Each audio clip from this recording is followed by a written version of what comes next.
Bonjour à tous, moi c'est Alban de la chaîne The French Target et aujourd'hui nous allons parler application balistique. Comme vous le savez, le début de la nouvelle saison de tir a commencé depuis quelques semaines voire quelques mois et beaucoup d'entre vous commencent à s'intéresser de plus en plus au Precision Rifle ou au TLD, voire les deux en même temps.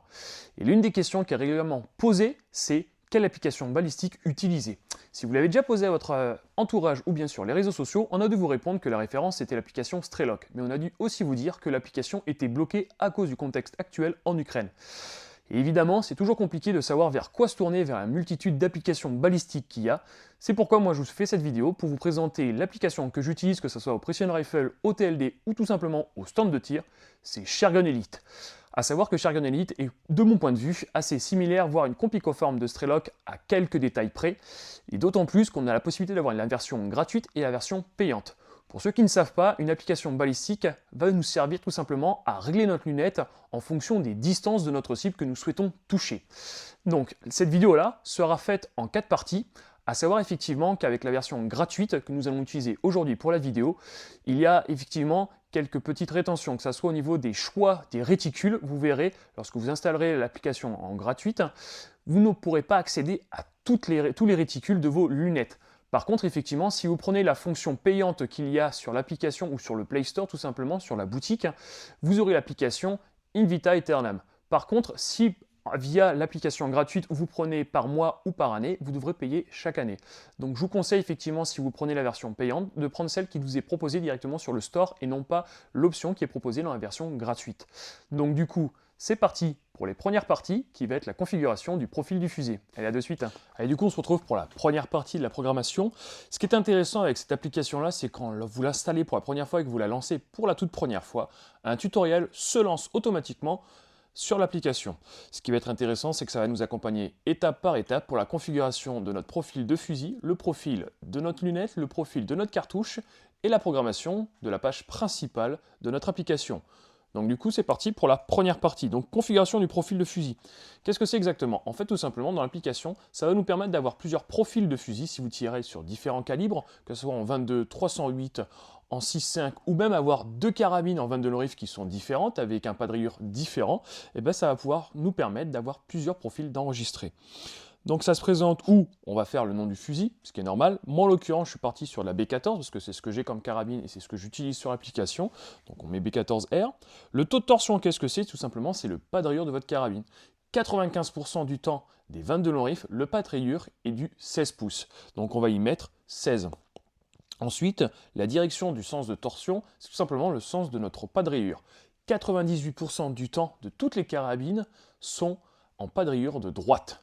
Donc, vous mettez droite à la fin. Ensuite, on a la partie note, qui est tout simplement la partie pense-bête. Et une fois que nous avons le voile blanc qui disparaît, là, on va pouvoir interagir avec notre application, mettre le nom, le taux de torsion et la direction de celui-ci. Une fois que ça c'est fait, on va pouvoir passer sur la deuxième étape, qui va être tout simplement le réglage de notre lunette. Alors, c'est parti pour la deuxième partie. Allez, on se retrouve pour la deuxième partie, qui va être la configuration de notre lunette sur notre fusil. Ça commence par quoi? Ça commence par la distance de zérotage. Moi j'ai mis 50 mètres parce que comme vous le savez, vu que vous suivez ma chaîne, je suis tireur de Precision Rifle et en 22 long rifle, on règle toujours nos lunettes à 50 mètres parce que c'est une distance de référence. Effectivement, si vous êtes amené à tirer régulièrement à 100 mètres, plus souvent qu'à tirer à 50 mètres, évidemment, il est toujours préférable de zéroter votre lunette à la distance où vous tirez le plus souvent.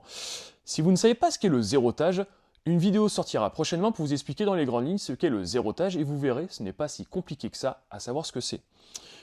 Après ça, nous allons parler de la hauteur de la lunette. Qu'est-ce que ça va être? Vulgairement parlant, ça s'appelle l'anthrax. Comment ça se mesure? Eh ben, c'est assez simple. Vous prenez le diamètre avant de votre lunette, vous le divisez par 2, vous prenez le diamètre de votre canon qui se trouve juste en dessous de votre lunette, vous le divisez par 2, et vous mesurez l'espace qui se trouve entre la lunette et le canon. Vous faites la somme des trois et vous aurez l'anthrax ou bien la hauteur de votre lunette. Et c'est une valeur à ne pas négliger parce qu'effectivement ça va influencer les réglages que l'application vous donnera pour la lunette. Ensuite, l'unité de clic de la lunette. Alors, si vous êtes débutant et que vous avez bien été conseillé par votre armurier ou par votre entourage, on a dû vous dire de commencer avec une lunette en milliradian. Pourquoi en milliradian? Parce que généralement elle s'exprime en 1/10 de clic. Tout simplement, ça se traduit parce que à 100 mètres, quand vous mettez un clic, votre réticule va se décaler de 1 cm. Si vous mettez un clic à 200 mètres, et bien tout simplement, votre réticule va se déplacer de 2 cm. Si vous mettez un clic pour une cible à 300 mètres, votre réticule se déplacera de 3 cm, et ainsi de suite. À 400 mètres, ça sera 4 cm, ainsi de suite, et ainsi de suite. Donc vous voyez, la compréhension et la lecture du tir sera beaucoup plus simple avec ce type de lunettes et ce type de valeur. Par contre, effectivement, si vous êtes parti sur une lunette en MOA, en quart de MOA, et bien là, ça sera différent.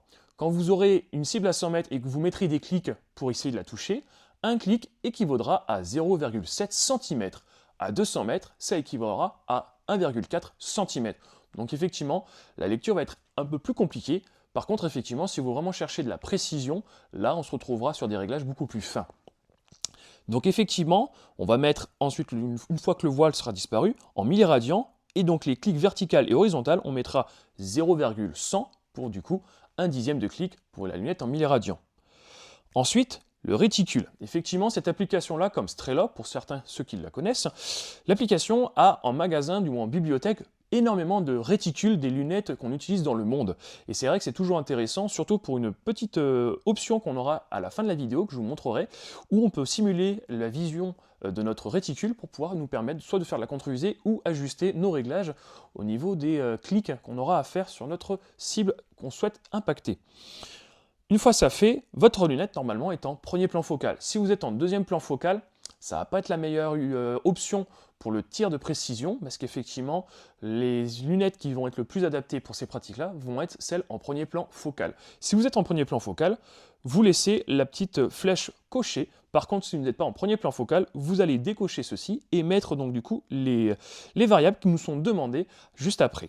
Mais effectivement, je vous conseille de rester en premier plan focal, ça sera beaucoup plus pratique pour vous si vous faites du precision rifle ou bien du tir en longue distance.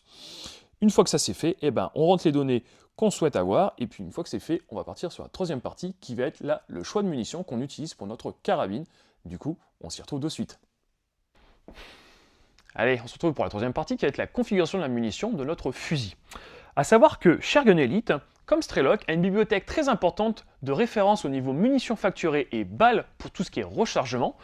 Et donc, une fois que le voile blanc va disparaître, on va pouvoir sélectionner directement dans la bibliothèque la munition. A savoir que dès que vous avez sélectionné la munition, tous les paramètres par défaut usine qui sont donnés du coup par le fabricant seront directement intégrés à celle-ci. Effectivement, il y aura deux valeurs à bien contrôler. Là, en l'occurrence, directement, dès qu'on va sélectionner la munition, le nom de la cartouche de celle-ci va s'y mettre. La longueur de la balle, le diamètre et le poids de la balle va se mettre automatiquement. Ça, c'est des valeurs qu'on s'en moque un tout petit peu.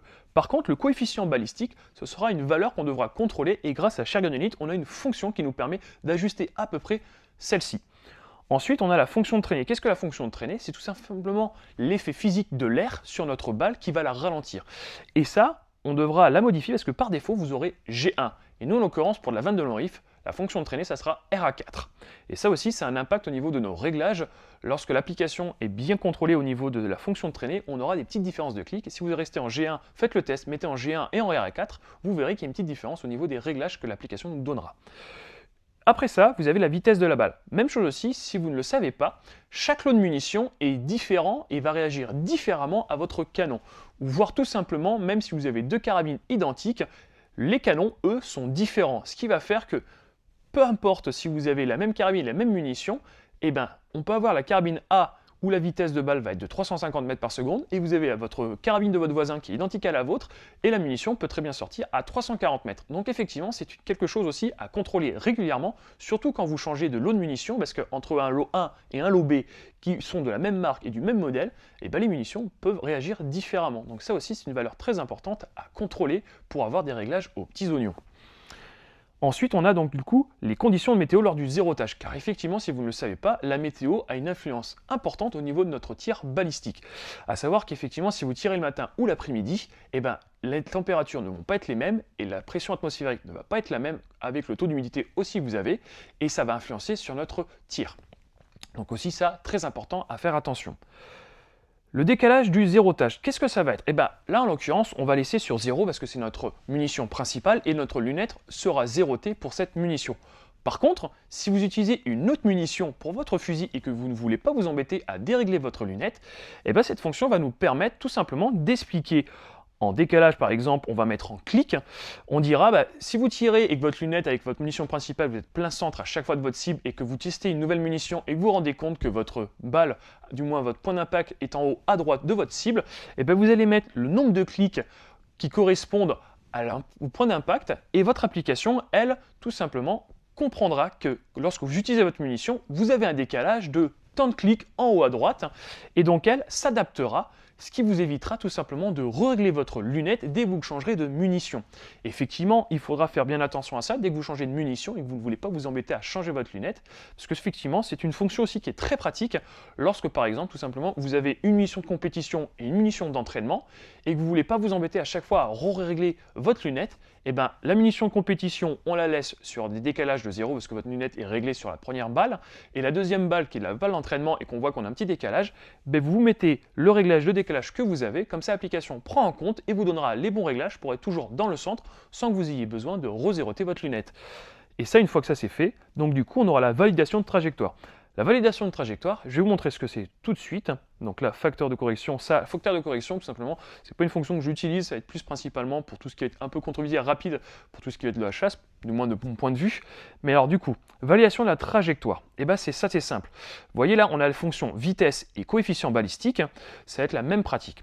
En gros, pour contrôler notre vitesse, l'application va nous demander donc la distance de zérotage, c'est 50 mètres, et on va vouloir contrôler si à 300 mètres, quand on va mettre 300 mètres, l'application, tout bêtement, va nous donner une certaine valeur. Elle va nous donner 300 clics par exemple.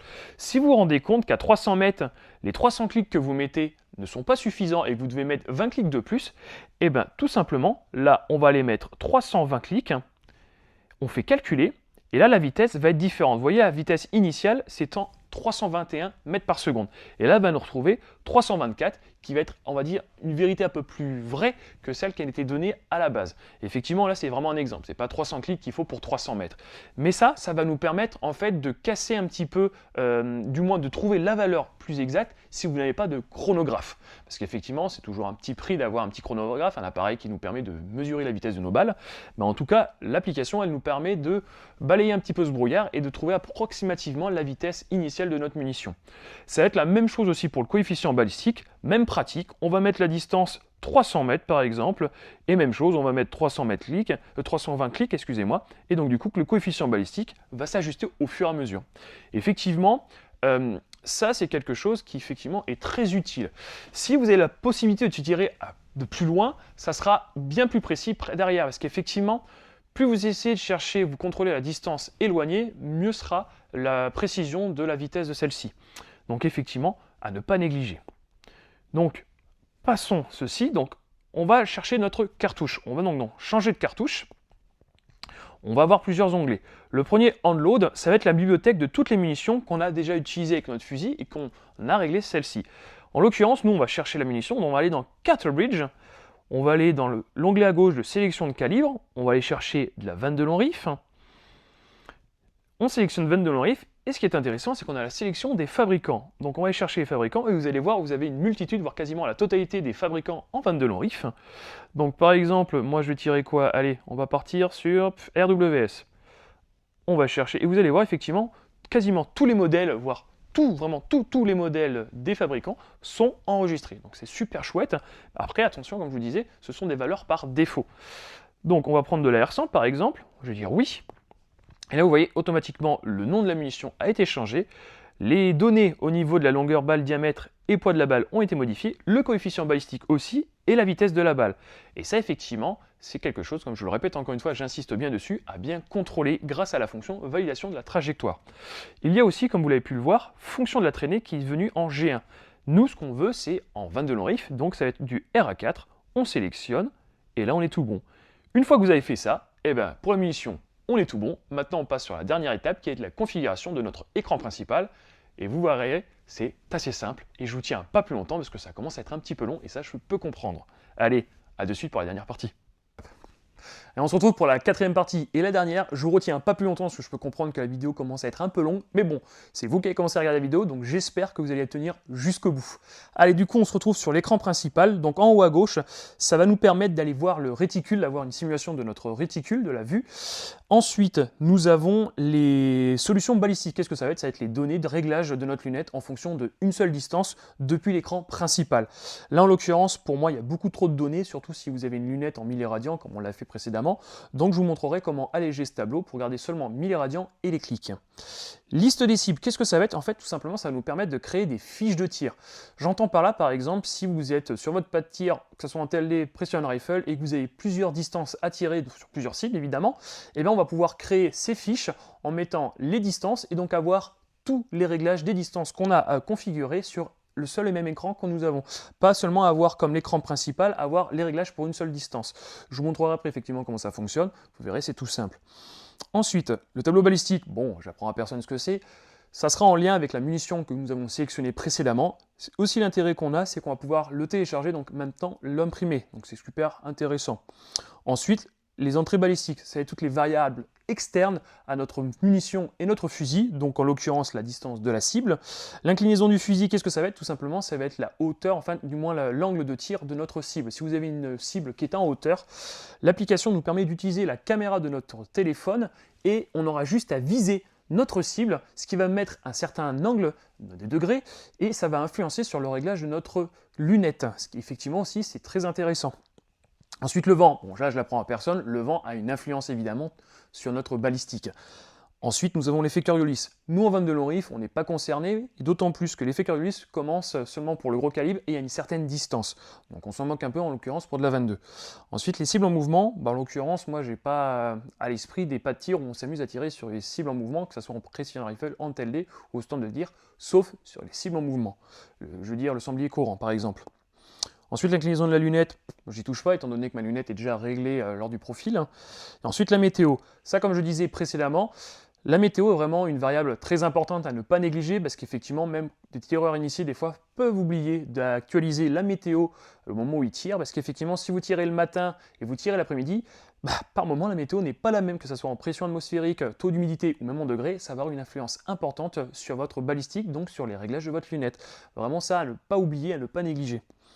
Donc du coup, dans un premier temps, je vais vous montrer comment alléger ce tableau. Donc on va aller dans l'engrenage en bas à droite, on va aller dans balistique, et nous, vu qu'on est en lunettes en milliradian en l'occurrence, on va enlever MOA, SMOA, les pouces en centimètres et la tourelle. Et je vais ne garder que milliradian et clic. Pourquoi je garde ces deux valeurs? Parce qu'effectivement, milliradian, ça va être la valeur, on va dire, référence pour tout le monde, surtout les experts et les initiés, ça va être beaucoup plus parlant, c'est le langage, on va dire, pro. Et ensuite les clics, pourquoi? Parce que de mon point de vue, ça va être le langage vraiment universel, surtout quand on débute, même les initiés. Tout de suite, dès qu'on parle de clics, c'est beaucoup plus parlant pour tout le monde, surtout si vous êtes sous pression lors de vos séances de tir. Et c'est beaucoup plus simple et beaucoup plus lisible d'avoir plus que 2 lignes et non pas 6.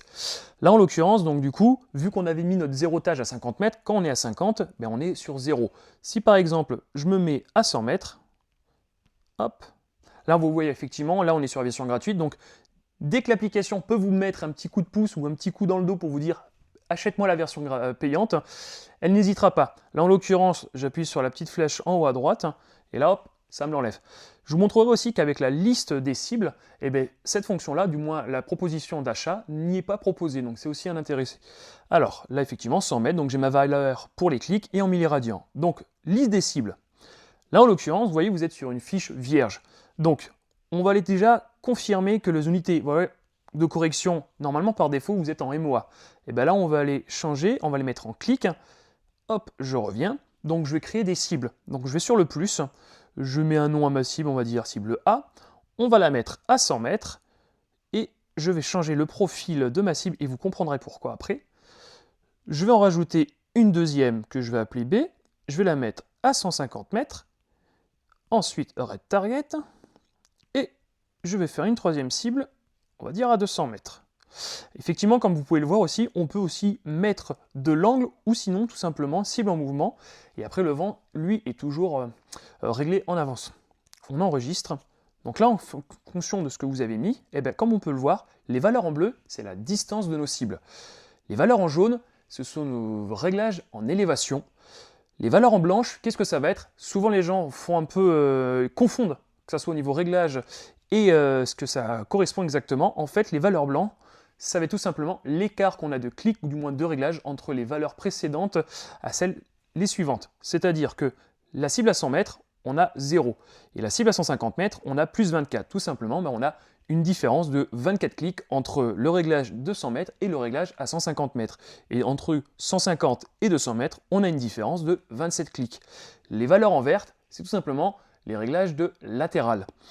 Une fois que vous avez vu ça, déjà c'est un gros banger. Après, comme je vous parlais du réticule, en bas à gauche, on peut simuler notre réticule. Et là, l'intérêt d'avoir changé les profils de vos cibles, vous le voyez, là, on a des petits points rouges et là, une grosse cible. J'ai fait en sorte de faire ça parce qu'effectivement, là, on a du 100 mètres, 150, 200 mètres. Par contre, si vous vous retrouvez des fois avec des cibles à 80, 100, 110 mètres, 120 mètres, si vous n'avez pas des profils beaucoup plus fins, le problème, c'est que la dernière cible viendra en superposition sur les précédentes. Donc effectivement, pensez toujours à ce petit détail-là. Et ce qui est intéressant, c'est qu'on peut simuler les clics de notre tourelle avec la tourelle qu'il y a juste en haut. Donc effectivement, vous voyez, j'ai mis 19 clics. Ma cible à 100 mètres s'est mise en plein milieu. Et là, je vais pouvoir voir comment contreviser, si je souhaite contreviser pour les cibles suivantes, ou tout simplement, je continue à mettre des clics pour pouvoir déplacer et voir comment ça joue sur réticule. Donc voilà. Donc en l'occurrence, ça c'est super intéressant. Et si vous voulez créer une autre fiche, vous allez là, dans l'onglet « Modifier emplacement », on fait un petit plus, on fait OK. Il fallait mettre un nom évidemment, on va dire « Test ». OK. On revient, et voilà, on a une nouvelle fiche. Effectivement, comme je vous disais, le vent, on le règle juste avant sur la fiche, donc vous avez la fonction vent, et on peut le régler là. Donc voilà. Après, effectivement, donc là, l'essentiel de l'écran et de l'application, vous savez comment l'utiliser. Il y aura juste attention à confirmer que nos unités de mesure sont toujours bonnes. Donc effectivement, la distance, on est bon, vitesse, on est bon, chute, on est bon. Par contre, la pression, vous mettez en HPA. Parce qu'effectivement, ce qui est intéressant, c'est que l'application utilise la fonction météo de notre téléphone. Vous pouvez aussi tout simplement connecter les appareils de météorologie à votre application directement. Mais effectivement, le téléphone suffit largement. Donc voilà, vous savez comment utiliser l'application. Après, je ne rentre pas trop dans les détails comme en fonction des outils, parce qu'effectivement, si je rentre là-dedans, la vidéo va durer encore plus de 10 minutes. Donc, en l'occurrence, vous savez l'essentiel de comment utiliser l'application et créer des profils. Je vous remercie en tout cas d'être resté jusqu'au bout, d'avoir regardé la vidéo jusqu'au bout. Donc, n'hésitez pas à mettre un pouce, de partager, de vous abonner à la chaîne. Mettez en commentaire ce que vous en avez pensé, voire même si vous souhaitez une autre vidéo pour qu'on rentre dans les détails au niveau des outils de l'application. Et puis sinon, je vous remercie encore une fois, et c'était Albin, de la chaîne The French Target. À très bientôt pour une prochaine vidéo. Salut!